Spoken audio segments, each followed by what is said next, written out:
Exodus, the 14th chapter, verse 29 through 31, read as follows.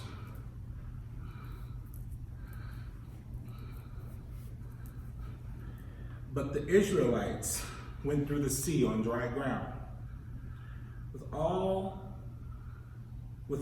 of water on their right and on their left. That day the Lord saved Israel from the hands of the Egyptians. And Israel saw the Egyptians lying dead on the shore. And when the Israelites saw the mighty hand of the Lord displayed against the Egyptians, the people feared the Lord and put their trust in him and in Moses, his servant. One basic idea of every world religion that I've ever been acquainted with is the idea that in this world there is a constant struggle between good and evil. Good upwardly climbs boldly, powerfully, while evil is there constantly pulling it downward with just as much fervor. Hebraic Christian doctrine informs us that in the great battle between good and evil, good ultimately wins, and evil is eventually doomed. No matter how valiant, powerful, rich, established evil is, sooner or later it will be annihilated by the powerful revolutionary forces of good. The lynchings, humiliation, degradation, and pain of Good Friday wins for a few days. However, ultimately it gives way to the triumphant and glorious bounce back moment of the resurrection known as Easter. In the book of Genesis, the serpent, representative of the evil of Satan, aligns with humans for a while, but ultimately he is defeated by the redemptive power of Jesus on the cross. In the infancy of their existence, the children of Israel were subjugated to the peril of human slavery. Under the oppressive weight of Egyptian masters, Egypt was symbolic of evil operating in the form of humiliation, marginalization, repression, persecution, exploitation of devastating Egyptian supremacy. The Israelites were symbolic of the goodness exhibited in their commitment and loyalty to the God of Abraham, Isaac, and Jacob. Two groups, two forces, in a constant struggle against one another. Egypt struggling to maintain dominance, and Israel struggling to earn freedom. Eventually, the Israelites, through the liberating of their minds, the revolt of their body, and the power of their God, went through the Red Sea and out of the oppression under the Egyptians. Frantic of the power shift and the loss of folk to dominate, the Egyptian armies chased the Israelites into the Red Sea, but instantly met their ultimate doom. The waves that embraced and protected the Israelites attacked and drowned all the Egyptians. the Israelites looked back and saw the dead Egyptians lying on the shore. While yes, the Israelites were happy to witness this moment, their abusers would no longer be there to abuse or to mistreat them. However, beloved, for our work today, we need to look at this story symbolically. This story symbolizes a phenomenon that is much greater than those men who drowned. For our work, it is prudent that we never cheer for the death of another human being, no matter how poorly they behave. The very foundation of this story should to us symbolize the death of the evil that the Egyptians represented, the demise of the cold-hearted cruelty and their wicked oppression of others. In the very heart of the universe, there is a force that is on the side of every Israel in its struggle for good over every Egypt to maintain evil. In the very heart of the universe, there is a force that always eventually intercedes and aids goodness in its perpetual struggle against evil.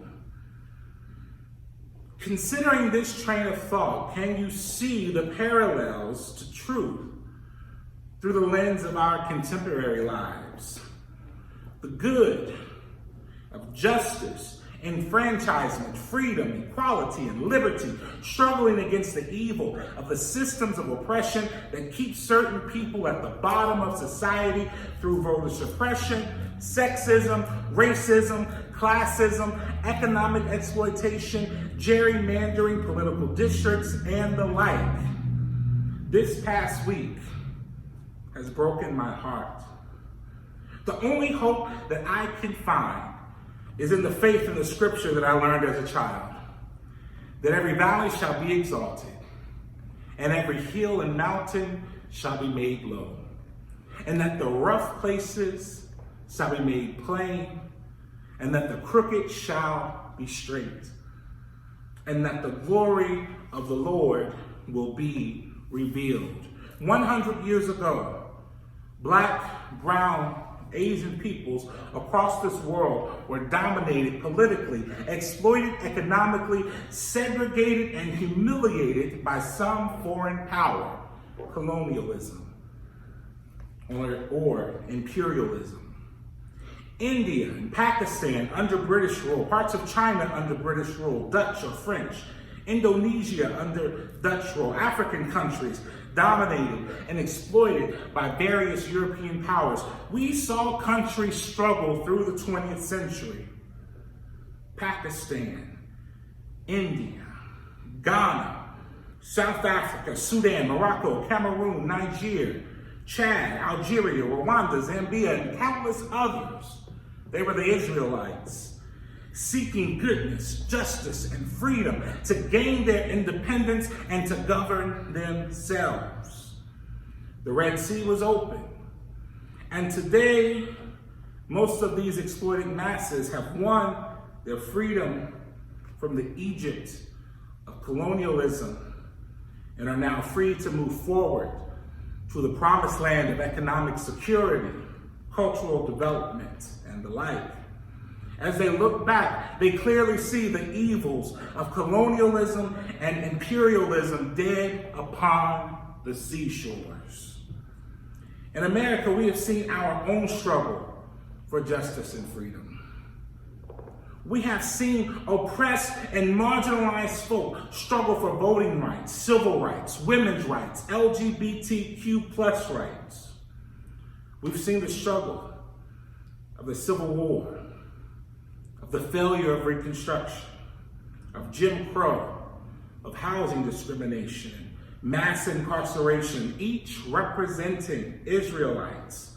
We've seen in various forms many of those evils swallowed up by the Red Sea of popular opinion, court rulings, congressional legislation, thought throughout history, good has won.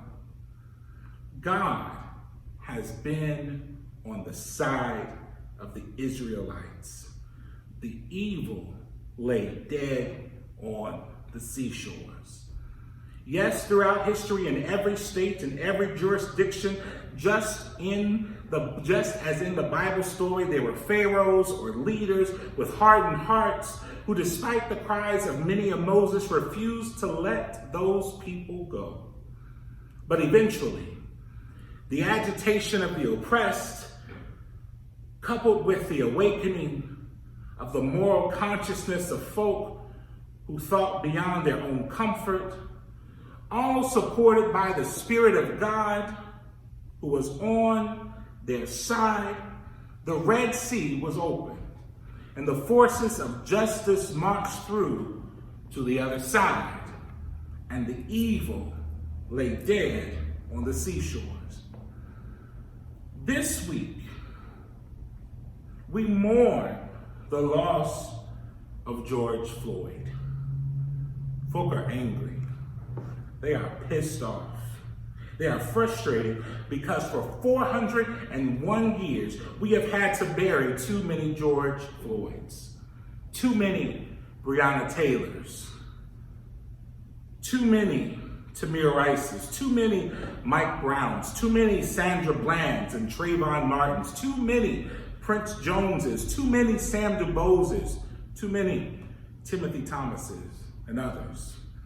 This week, we mourn the killing of Tony McDade, the trans person of color killed in Tallahassee, Florida, and folk are angry that each year we have to bury our trans brothers and sisters, our trans community and loved ones, often without seeing any urgency in solving their murders.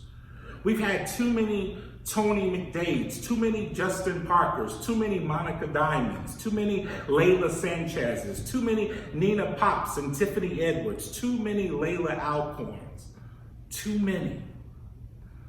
I do not condone violence. I have long been a student of nonviolent pacifism. I am saddened and grieved by the riots and looting taking place, but I understand the rage. I pray that it is channeled into productive energy that produces positive change in our world. I pray that the protests continue. I pray that the people fight for the liberty, justice, freedom, and equality that we all deserve. In this story, the marginalized and oppressed who stand up for themselves, and those who are treated unfairly by every system and institution that is supposed to help them, they are the Israelites in the story.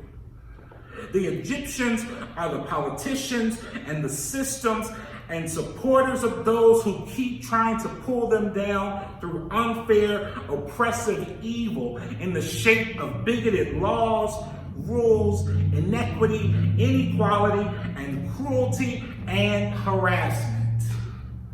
The Pharaoh of today looks at racist neo-Nazis and says some are very fine people.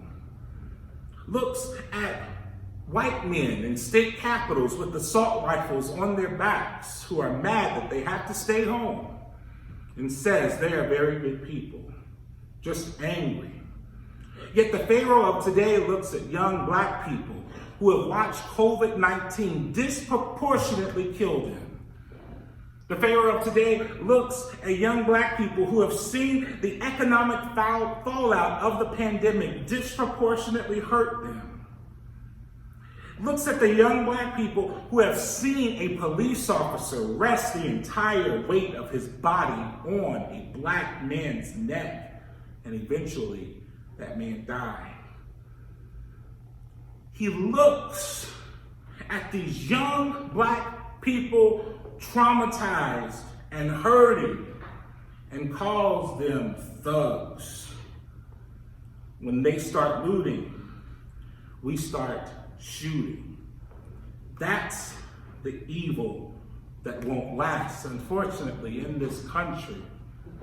We have seen for 401 years the disregard of the black body. And actually, black bodies were more protected during slavery because to the majority in this country, they had more economic value at that time. Shame on our leaders operating in evil ways, who 2 years ago gave a huge tax cut to the nation's wealthy, billion-dollar companies and individuals, and turn around and bail those same companies out during the coronavirus pandemic, because instead of saving their tax cuts or letting it trickle down to their working class workers like we're supposed to believe it will, they gave it back to the wealthy in the form of dividends to their investors, stocks buybacks for them, and executive bonuses for their leaders. Then our leaders turn around and bail those companies out with billions of dollars of relief, but only want to give poor people $1,200. That's supposed to be enough to stretch over 3 months. Shame, shame, shame. Evil is alive and well, but trouble don't last always. We keep marching. We keep praying. We keep writing. We keep working. We keep trying to get to the freedom that everyone else has and that we all deserve. God is on the side of the oppressed. God is on the side of the downtrodden. God is still with every Israelite in every good versus evil situation. It may seem like it's taking forever, but if you keep holding on and keep your faith and keep your hope fed, you will see these injustices drown.